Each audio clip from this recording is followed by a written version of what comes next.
কোন batch? New কামার ক্যাম্পাসে ঢুকতে পারো না, এর ভিতরে বড় ভাই থেকে হাত দাও, বেয়াদবি না অহংকার?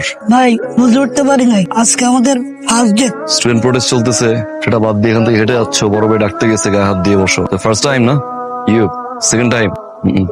তুই কেন চড়া মারতে গেলি? এমনি সবার সামনে আমাদের কান ধরে কেন দাঁড় করাইলি? ভিপি আমাকে কান ধরেছে। সরি কিভাবে বলাইতে হয় সাইরা সেটা খুব ভালো করে জানো। বলো বাবা। তুষার কেমন আছো তুমি? ভালো বাবা। 2 বছর ধরে ফাইনাল এক্সাম দিচ্ছ করে দিলে না, এবার অন্তত পড়াশোনাটা শেষ করো। আমি তোমাকে কতবার বোঝাবো যে স্টুডেন্ট পলিটিক্স এর কোনো ফিউচার নেই, তারপরও রাজনীতি নিয়ে পড়ে আছো। আমার তো বয়স হচ্ছে বাবা, বিজনেসের দায়িত্বটা নাও। তুমি ফিরে এলে তোমার হাতে বিজনেসটা হ্যান্ড ওভার করে আমি একটু বিশ্রাম নিতে চাই। রাখি বাবা। রাখি মানে? তুষার শোনো, সরি বলেন। কে তুমি? আপনি তো আমাকে চিনলেনই না। কান তো আপনি ধরেন নাই, কান তো ধরছি আমি। লজ্জা আপনি পান নাই, লজ্জা পাইছি আমি। সবাই আমাকে দেখে আসছে, আমি জীবনে কোনো কান ধরিনি। এই বসে এসে কেউ কান। কোন ব্যাচ? প্রেশার না? হ্যাঁ প্রেশার। সরি বলেন, মাফ করে দিন। আর 3 মিনিট পর ক্লাস।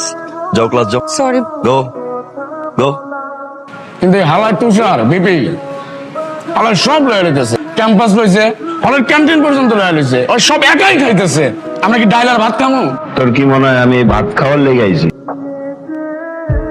রান্না করছে ফুলদারি তো কম পাকে নাই, চোখও কি পাকায় রাখছেন? ভাত রান্ধন বাড়ানোর সময় দেখেন না চোখে? আজ 30 বছর ধরে এই ক্যান্টিনে আমি সুনামের সহিত মানুষের খাওয়া আসতেছি। আজ পর্যন্ত কেউ কোনোদিন আমার বদনাম করতে পারিনি। তোর 30 বছর কই বলাবি? খাবারের ভিতরে তেলা পাকা ফালাই দিয়া বাপের মতো বয়সে এক লোকের হাত দিলি। হাত দিলি কা? তুগুলের হাত দিলি কা?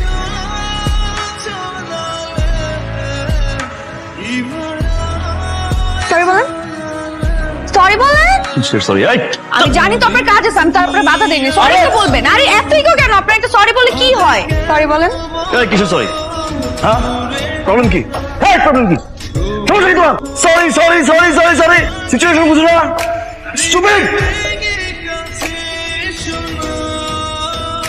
ছাত্র সুরক্ষা আইন 3-এর 1 ধারা অনুযায়ী তোমার বিরুদ্ধে শৃঙ্খলা ভঙ্গের যে অভিযোগ আনা হয়েছে, সেটার এগেইনস্টে যথেষ্ট পরিমাণে সাক্ষী এবং প্রমাণ আমাদের কাছে আছে। তাই ম্যানেজমেন্টের সিদ্ধান্ত অনুযায়ী তোমাকে হল এবং ক্যাম্পাস থেকে পার্মানেন্টলি বহিষ্কার করা হলো। আমার একটা কথা ছিল, অনুমতি দিলে বলতাম স্যার। বলুন গফুর সাহেব। 30 বছর ধরে তো এই ক্যান্টিনে অনেক ছেলে মেয়ে খাওয়াই আসতেছি। এই রবির মতো অনেক রবি তো দেখলাম, আর এই ভার্সিটির থেকে অনেক ছাত্রই তো জজ, ব্যারিস্টার, মন্ত্রী, মিনিস্টার হলো। রবির মতন একটা ছেলেও আছে আমার, তাই ওর উজ্জ্বল ভবিষ্যৎ কথা চিন্তা করে স্যার